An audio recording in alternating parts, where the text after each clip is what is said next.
Hello, good evening. Are you ready? Yes.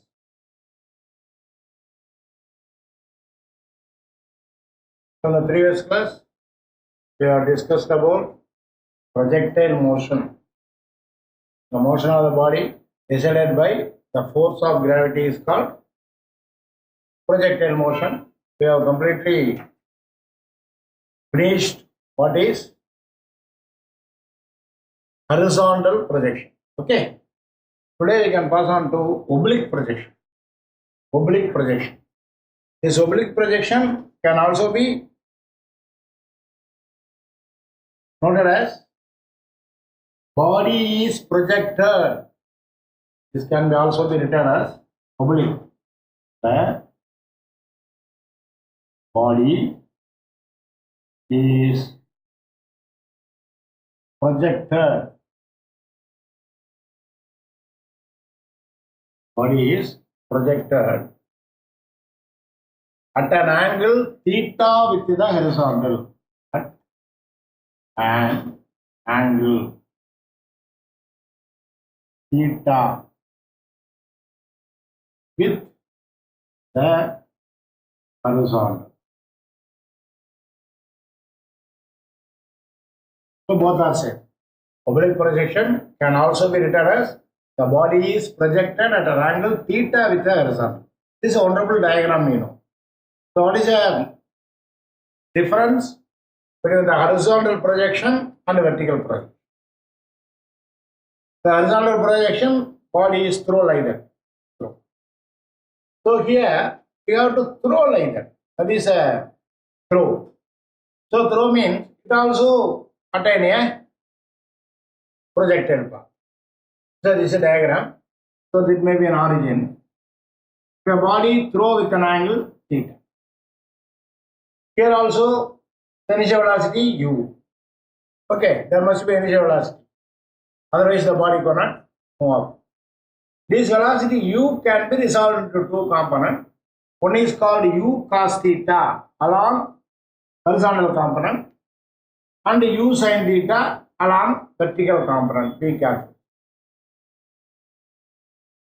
When the body throws up, what happens? When time increases, the body also attain a height. That height is called maximum height reached. That is called H maximum. After that, body comes to the ground. This is the place where the body is projected. This is the place where the body reaches the ground.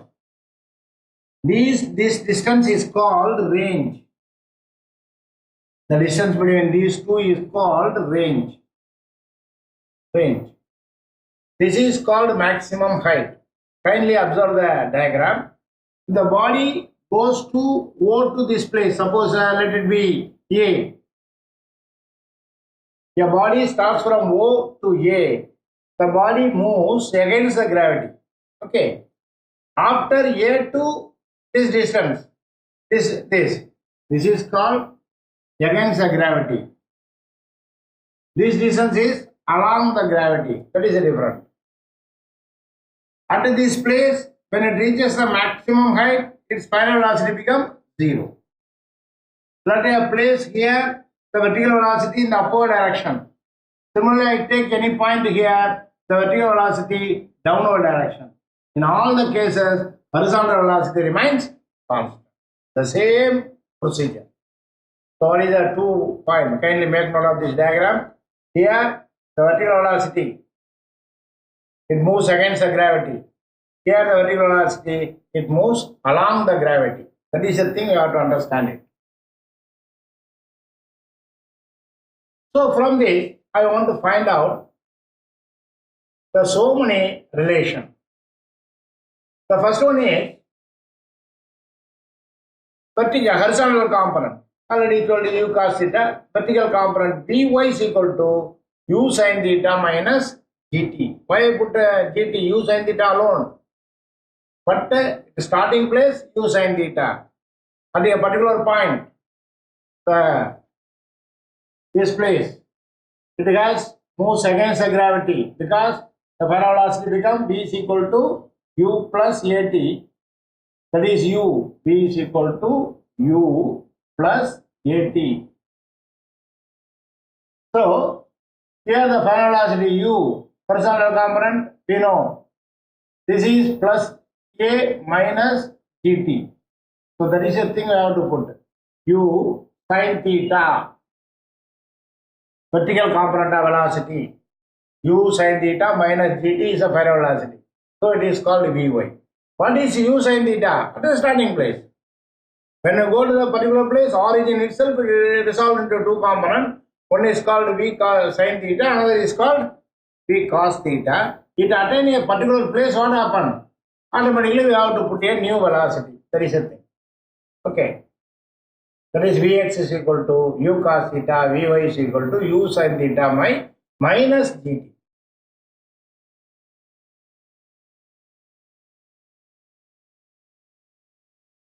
So I want to find out what is the vertical displacement, the horizontal, a vertical displacement after t. That is the thing we have to understand. The horizontal and the vertical displacement, the horizontal and A and D.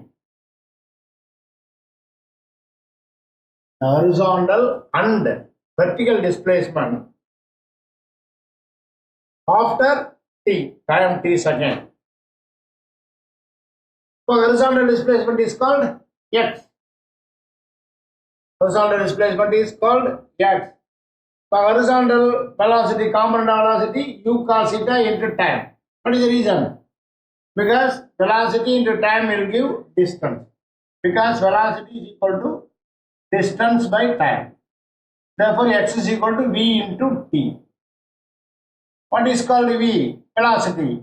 Horizontal displacement, horizontal velocity.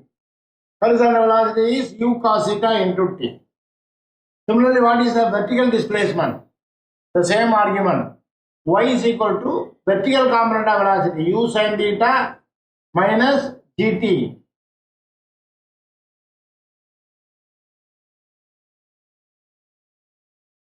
U sin theta minus of GT square, because formula S is equal to UT plus of AT square. So the vertical displacement is Y. What is U? U is called initial vertical component of velocity. U become U sin theta into t. Here it moves against the gravity, therefore instead of plus I put half A G t square. So this is the vertical component, vertical displacement. This is called horizontal displacement. Okay, simply substitute this here. Y is equal to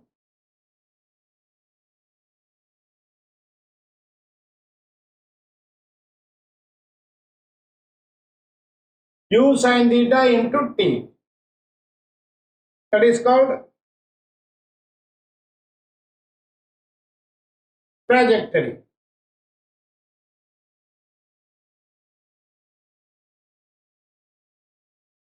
Because from this, what is the time? Time is equal to x by u cos theta. Value of time, x by u cos theta. Therefore, y is equal to u sin theta. So kindly make note of u sin theta into time. Time is nothing but x by u cos theta. The second step.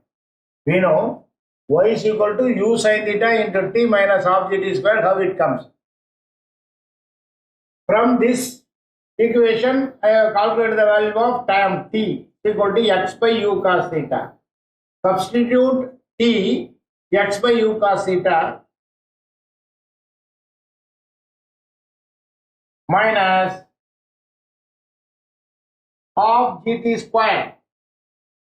Second, half t square, x squared by u squared cos squared theta.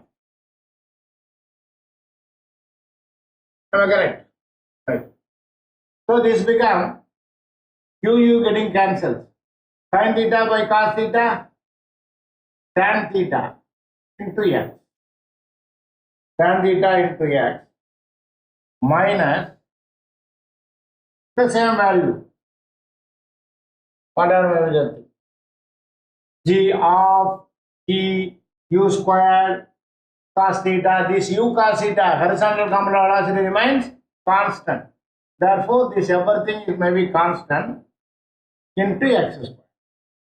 This is the equation. Y is equal to tan theta into x minus k into x squared. What happened here? This equation is also second order equation, just like your previous argument. This equation is also second order equation. Any second order equation is the equation for parabola.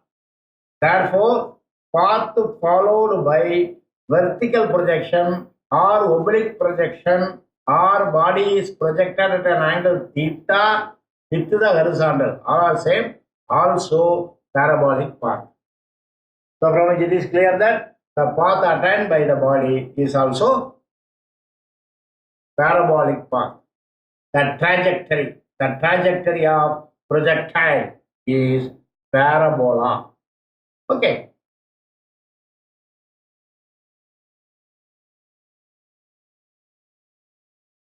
That is called trajectory. So just now I was saying. So then, the following things are very, very important as far as this is concerned. What are the things? What is the time taken to reach the maximum height? Time taken to reach the maximum height. How can you find out? So just now, just draw a diagram, the same diagram. So this is called height maximum. This is 0. Let it be. This is the maximum point. At the maximum point, what is the time taken from 0 to A? That is called time taken. Here to P, it's also time taken. What is the time taken to reach the maximum height? We know V is equal to U plus AT. When it reaches the maximum height, the final velocity becomes 0. This velocity becomes U sin theta, vertical component of velocity. U sin theta. Horizontal component maybe. That is minus GT. Why it put minus? Because it moves against gravity. Therefore, GT is equal to U sin theta. Therefore, T is equal to U sin theta divided by G.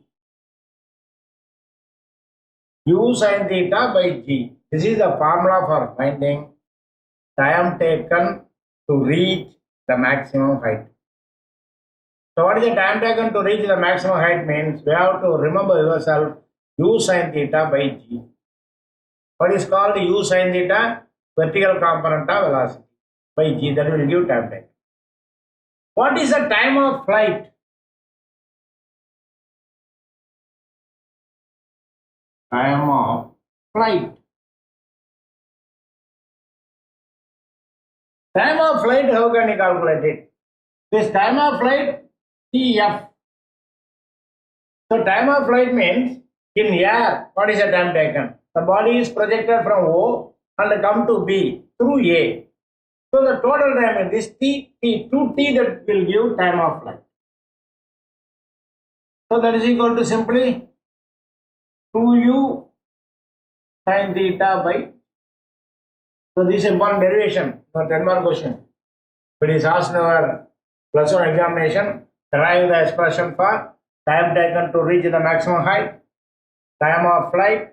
These are the steps to be noted. 10 mark question. But in our class is concerned, 2U sin theta by G. That is enough.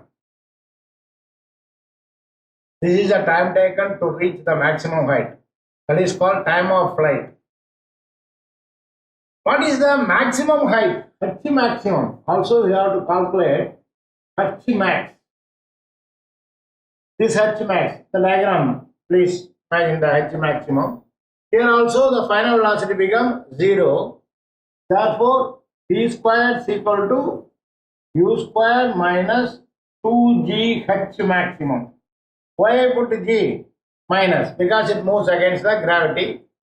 Here also, here final velocity becomes 0 because it reaches the maximum height. After that it changes its position. This u is a vertical component of velocity, that is u sin theta, the whole square, minus 2h maximum.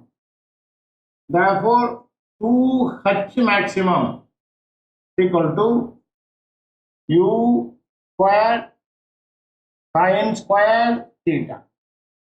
Therefore, I want to find out the value of h maximum is equal to u square sin squared theta divided by 2g. So this is the formula for finding h maximum. Therefore, h maximum is equal to u square sin square theta by 2g. This is the formula for finding maximum height reached by the body and the oblique projection is concerned. Are you follow? Yes. Finally, this also derivation, but in our entrance examination, this final solution is more than sufficient. So another one is called range. This argument. What is called range? I already told you that range means always horizontal. The range is nothing but horizontal velocity into time of flight. That is called range. Horizontal velocity only u cos theta. Just now we have seen. What is time of flight? Why you put time of flight? The total time taken from where it throw from O, where it reaches the ground, B. The time taken Tf. Just now we have seen what is the time of flight? 2u sin theta divided by g. Therefore, u into u square. This 2 sin theta cos theta. We know sin 2 theta can be written as 2 sin theta cos theta. You know from trigonometry formula, sin 2a equal to 2 sin a cos a. This is a formula. Similarly, 2 sin a cos a can be written as sin 2a. So here also 2 sin theta cos theta can be written as sin 2 theta divided by g. This is a formula for finding range. Be careful, very important formula for u square sin 2 theta, not sin square theta. This is called range. So as far as the range is concerned, the sin value, when it is maximum, it has. Sin maximum value is 1, isn't it? Maximum value 1 means this sin 2 theta must be equal to 1. Now what could be 2 theta? 2 theta must be 90 degree. Therefore, theta is equal to 45 degree. This is an important thing. Theta is equal to 45 degree, very important. If the body is projected at 45 degree, it attains a range maximum distance. So range maximum is formula u squared by, this is a formula for range maximum. Calculate the maximum range means u squared by g, because sin 2 theta value must be equal to 1. Maximum value of sin value become 1. If sin 2 theta become 1 means 2 theta should be 90 degree. Therefore, theta is equal to 45 degree. What does it mean? If any body projected at an angle 45 degree, it reaches the maximum distance, horizontal distance. That is called range. So this is the thing, this is why the javelin throw, shot put, in sports. How the javelin throw, if it is horizontal to the angle, if you throw a javelin, the angle between the horizontal and the throw is 45-degree, means the javelin may attain a longer distance.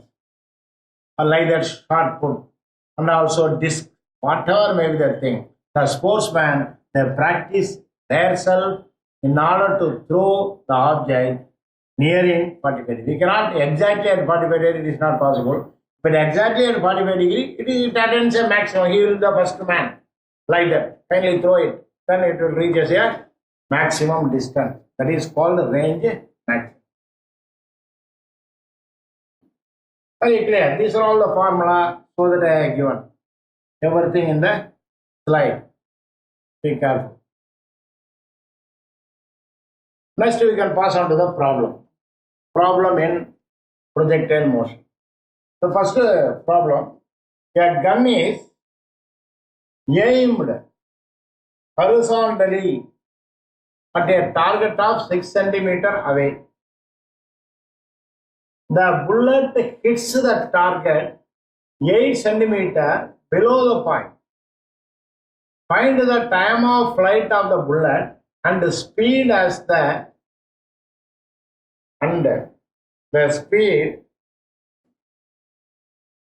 as it energies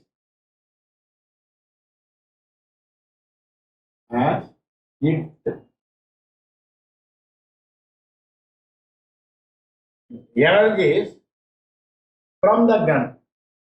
Energies from the gun. So kindly take the problem like that. The gun is aimed horizontally at a target 6 centimeters away. The bullet hits the target 8 centimeters below the point. So such a wonderful aim. So if you target is at the center, means you have to exactly load the gun. So how you make this load gun in exhibition or any tourist spot? There is a lot of balloons in front of you. Yes. The shopkeeper gave one gun to you. Come on, you can shoot. I will give such a price. If you aim the balloon, nobody can hit the balloon directly because you are not having practice. If you aim correctly, the balloon will blow off. That is a game. So here also just like that. It has to aim a particular place, but instead of particular place, 8 centimeters below the target. Suppose the gun is, this is a target, means your target comes 8 centimeters, not target, 8 centimeters below the target. Find the time of flight of a bullet. Pretty easy problem. So this is a horizontal projection, don't forget it. When you go through the problem, first we have to judge whether it is vertical projection or horizontal. Two projection only we have taught. One is called horizontal projection. Another is called vertical projection. Here gun shoot at a height. So the gun goes like that only. So this is called horizontal projection. So in the horizontal projection, I have given a formula. Time of flight is equal to square root of 2h by g. I given this formula. Kindly make note as in the previous. So simply substitute this root of 2 into how much it is? 8 centimeter. 8 centimeter can be modified into meter, 0.08 divided by, you can take acceleration due to gravity as 10. So the problem itself within bracket g is equal to 10 meter per second square.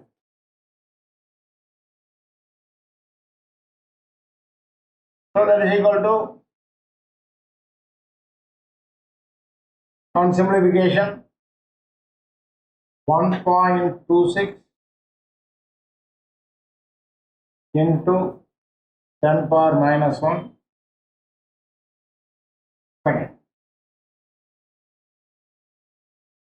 So simply we can multiply 0.016. It is 0.16. Root of 0.16.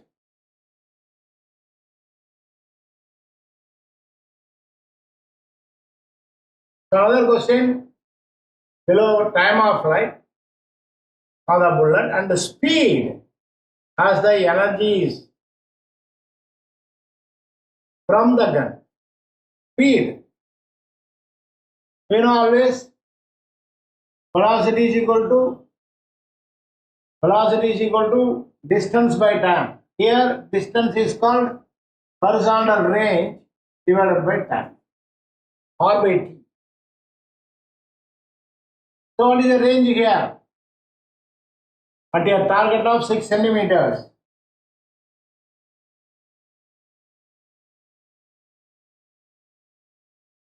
So here, not 6 centimeters, 60 meters. Kindly modify the problem.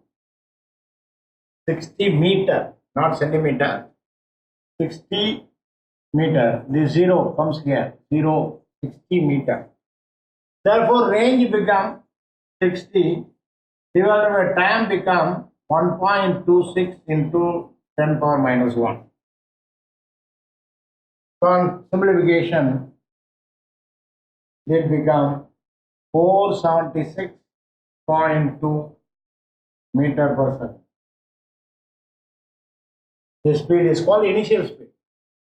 This is the first one. Any doubt in the problem? So as far as this problem is concerned, we have to find out the time of flight and the speed. Time of flight, we know the direct formula 2h by g.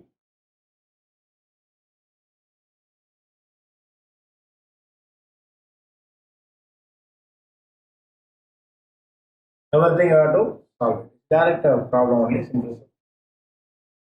Okay.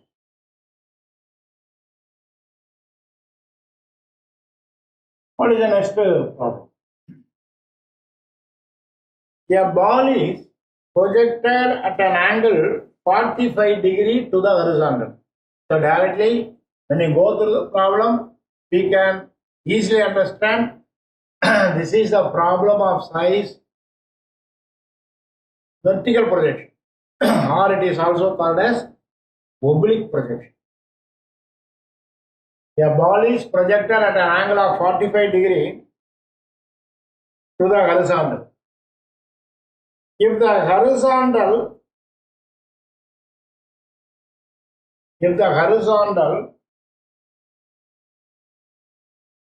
and it's not number, if the horizontal range RAND, if the horizontal range 2 is not E, is TO.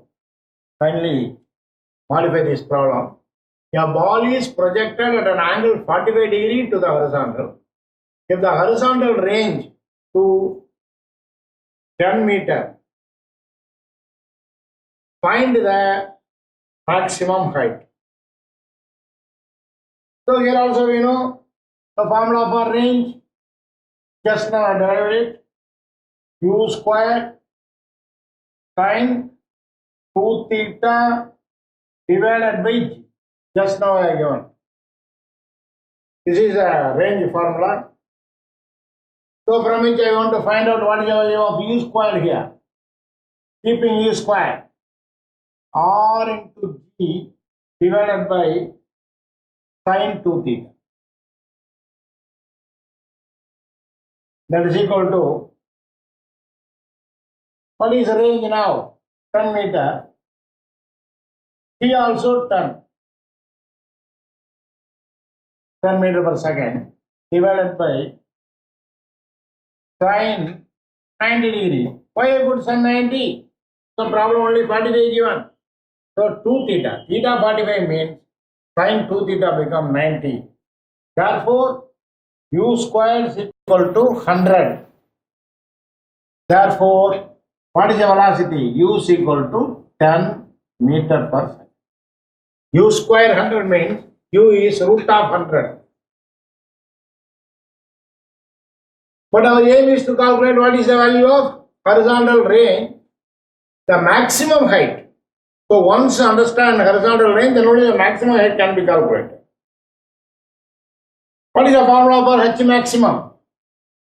Here I put. Just now I derived it.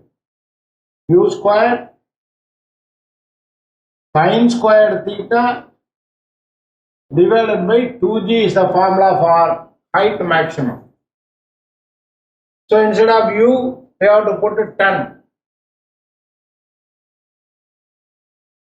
So here be careful. Sin 2 theta is 90. Sin square theta is not 90. Maximum. So the second answer, we know u value 10. How can you calculate the height maximum? Height maximum formula u squared sin squared theta divided by 2g. This is a formula.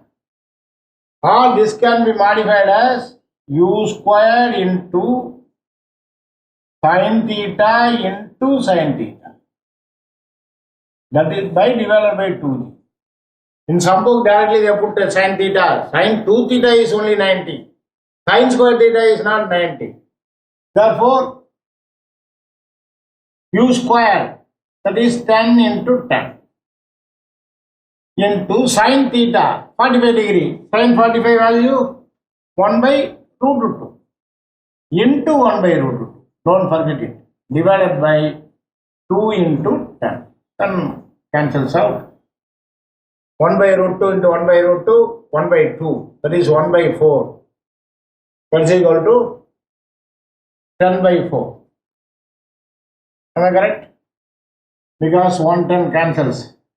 2g, it cancels. This 10 will be there. 1 by root 2 into 1 by root 2, 1 by 2. 1 by 2 into 2. So that become 2.5 meter. So this is the horizontal maximum. Okay.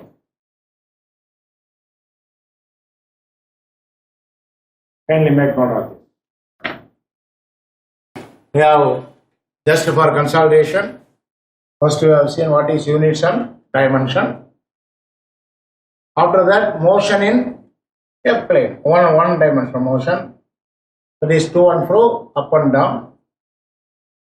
After that, only two-dimensional motion. The two-dimensional motion, we have discussed that. Projectile motion. Are you clear now? Now we can pass on to the next topic.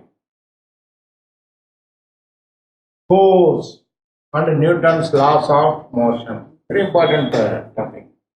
Force and Newton's laws of motion. In the chapter, what we are going to see? We have to see the introduction about the force.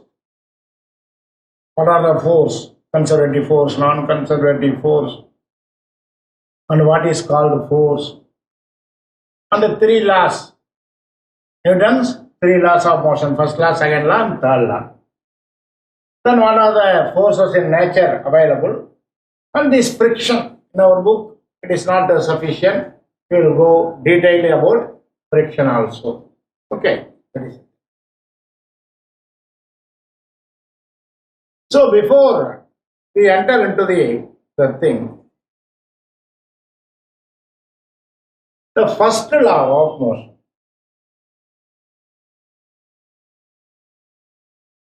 This first law of motion, this is also called as law of energy. This is law of inertia. This law of inertia.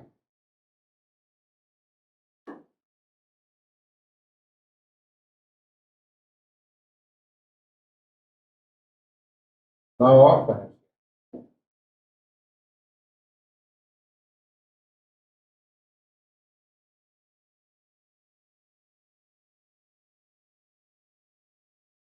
This comes here. The quantitative measure of inertia is mass. Then what is called first law? So kindly make note of it. Very, very important law. From the first law only We are attaining what is force, what is inertia, everything. So that this first law is called as, for example, I will keep a duster, a blackboard duster in front of you. Okay. If I come tomorrow, where it is? It is on the table itself. Come 2 days after, that is also the same. When nobody takes the duster, unless you are disturbing the duster, it will be there. That is actually first law. What does it mean? Every body continuous in its state of rest or of uniform motion unless it is compelled by external agency to change its position. Otherwise, I throw a chalk piece. The chalk piece rolled on our floor. As it is, it rolls. It never comes to rest. Why it comes to rest? The question comes. Why the body is disturbed? The question comes. When the body is disturbed, somebody takes that, then only it is disturbed. Whereas the chalk rolling on the floor, how it comes to rest? The air resistance will be there. If there is no air, the moving body always in motion, the rest body always at rest. This is called first law. Are you clear? So the first law, there are two things we have to remember. One is called force. Another is called inertia. So that this called is a law of inertia. Why it is called law of inertia? What is called inertia? What is called force? First I tell about a force. So suppose I want to move this blackboard, or I want to move this board because disturb me. I can push. The board may be moved or may not be moved. But I tried. I have given a push. Or we can pull it also. We are trying the external agency. The external agency to change its position. That the external agency pull or push called force. When you go to any glass door in any shop or any mall, if you are entering, there is a closed door. We are simply blinking in front of the door whether we have to push the door or we have to pull the door. So a lot of confusion. Sometimes instead of push, we are pulling. Or instead of pulling, we are pushing the door. So confusion comes, you are simply standing in front of the door itself. So that they are written in the glass door itself. Kindly push or pull. This push and pull we are giving, that is called force. This force may be change its position or tend to change its position. Can you make note of this? Force is an external agency applied on the body in order to change its position or tend to change its position. Both are called force. So that another one is called inertia. What is called inertia? The inertia is the inability of the body to change its position by itself. What is inertia? You are sitting on the chair. If I ask question, kindly answer it. It is very difficult to stand up. Why? Because you are settled. We have to give certain force, then only you can change your position. By the external agency only. You cannot change your position by yourself. That is called inertia. Any body does not be able to change its position by itself is called inertia. Another example I can give. Can you travel in a bus, your school bus or anything? Yeah. The school bus, as soon as you enter in your school, somebody suddenly getting down from the footboard, even the bus is on motion. What happened? You are running along the bus to certain distance and then stop. Then only you are escaping from sleep. Otherwise what happened? In the bus is on motion, suddenly you want to getting down, immediately you are getting down, you are standing in a particular place, what happened? You are pulled down on the ground. What is the reason? That is called inertia. Your entire body in the bus on motion. Immediately your leg comes to rest. It is not possible. It is inability of the body to change the position by itself. It is not possible. So that we are running along the bus to some extent and then balances us. These are due to inertia. And also you are simply sitting inside the bus alone in motion. You are simply sitting. You are not safe. When the bus is on motion, you are also in moving. If the driver suddenly applies the brake, what happens? Immediately you are pushing from your seat and go nearer the driver, isn't it? So that the seat belt and other thing should be compulsory nowadays. What is the reason? To avoid collision. Collision, the glass or heart or head will be collide with the in front of the object. So to avoid that, we are wearing the belt. Because immediately the driver applies the brake, we cannot change our position by ourselves. Automatically what happens? The body moves along. And also we know, everything we are enjoying, the inertia. Due to inertia only, these are all happening. Therefore, inertia is the inability of the body to change the position by itself. So these two important factors, one is force, another is called inertia. So that this is called as the law of inertia.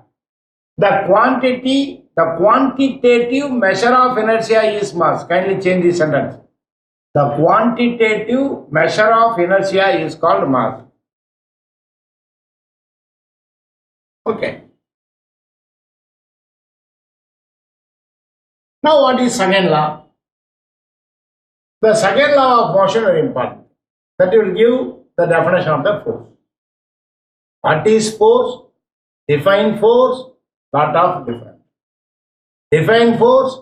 Force is an external agency applied on the body in order to change its position or tend to change, push or pull. Define, that is what is force? This is force. Define force. Force can be defined by the second law. So it is also called as law of force. So how can you explain the second law? The second law boldly suggested that the rate of change of momentum. What is called momentum? So in the first law, we also understand about momentum. So kindly make note of this. If you are thorough on this subject, that will be easier for circular as well as rotational motion. Momentum. The momentum is nothing but mass into velocity. Mass of the body is a product of mass of the body and velocity of the body will give momentum. The momentum is always constant, it will come later.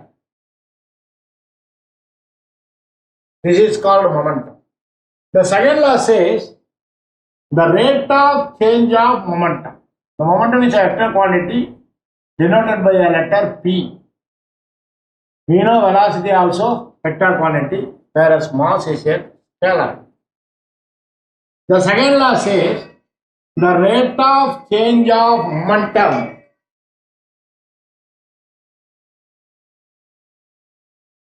that means dp divided by dt, always proportional to force.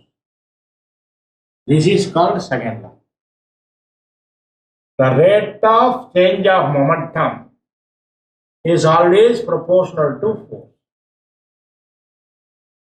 or force equal to some constant into dp by dt. Here k is a constant of proportionality, the value of k becomes 1. We are taking it that is a constant value.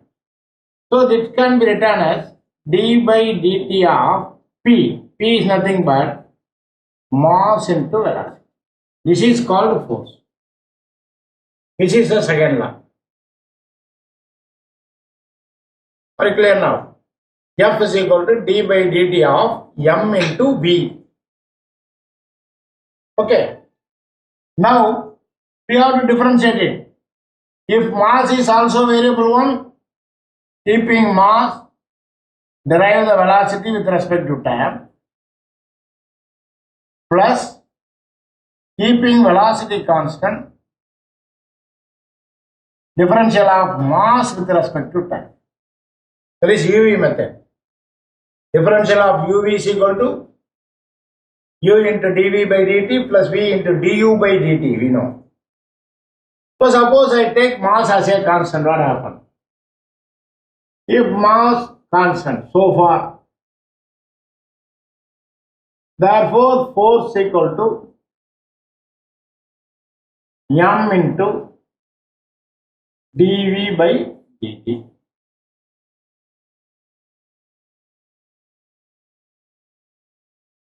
If force constant.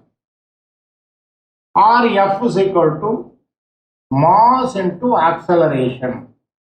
This is the important definition for force. From the second law, we arrive the formula for the force. Our force is nothing but a product of mass and acceleration is called force. Product of mass and acceleration is called force. Definition. Force is also vector quantity.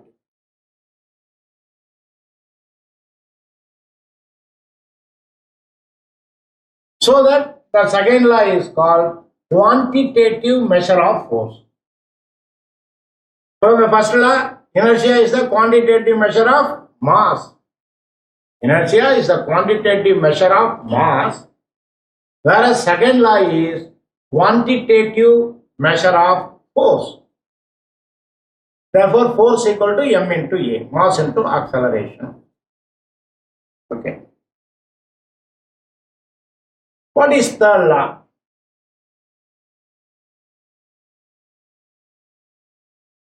If the force is applied on the body, immediately another body, another force also coming down. So what do you infer from that? Force is always in pair only. Force always in pair. It cannot be individual. That means if I apply a force on a body gives a force to me. What is third law? For every action, there is equal and opposite reaction. For every action, there is equal and opposite reaction. So these are all the things we are seeing. This. The third law, force always occur in pair. For every action, there is equal and opposite reaction. So from this, we are enter the new definition, impulse. Impulse of a force. The impulse of a force can be calculated by this. You know, from the second law, F is equal to dP by dt. Therefore, dt comes here, F into dt equal to dP. Now integrating both sides. This is the third step. Integral of Ti initial to Tf final. F into dt is equal to Pi lower integral momentum initial, momentum final, dP. So we know integral of dP, P. If I apply a limit, upper limit final minus lower limit Pi. Therefore, integral of f into dt is equal to P final minus P initial. This P final minus P initial is called impulse of a force. That means a change in momentum. The change in momentum is called impulse of a force. How can you calculate the impulse of a force? You have to find F into dt. Here F left out, finally add F. This integral of F into dt is called impulse of a force. If the force is constant means only we can integrate it dt, integral of dt, t. Apply the limit t final minus t initial.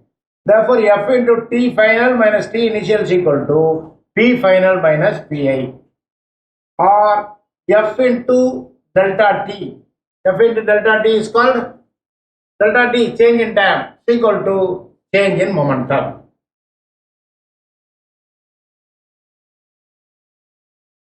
So this is a thing we have to understand. That is called impulse of a force. F into delta t, this is an important formula. F into delta t is equal to change in momentum. This is called impulse of a force or impulsive force.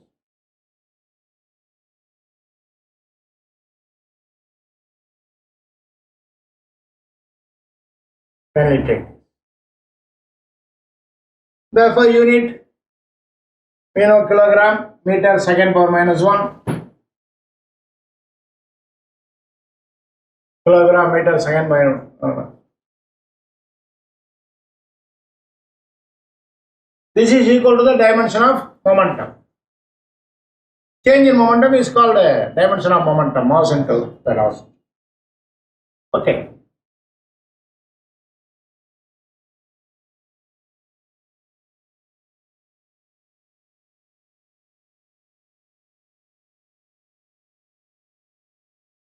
What is the thing? Large force acting for a short duration.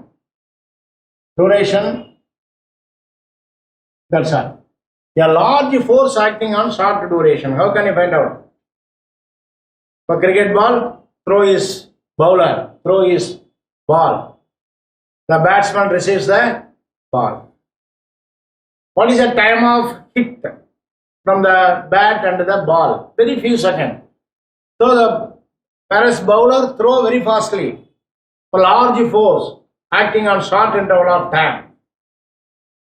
That is called impulse. Impulse can be found by change in momentum. Just now I derived it. What are the forces in nature? There are 4 forces in nature: gravitational force, electromagnetic force, electromagnetic force and nuclear force. These are naturally available. Among the 4 forces, gravitational force is very, very small. Actually, this completes one part, and tomorrow we can see what is friction. Thank you.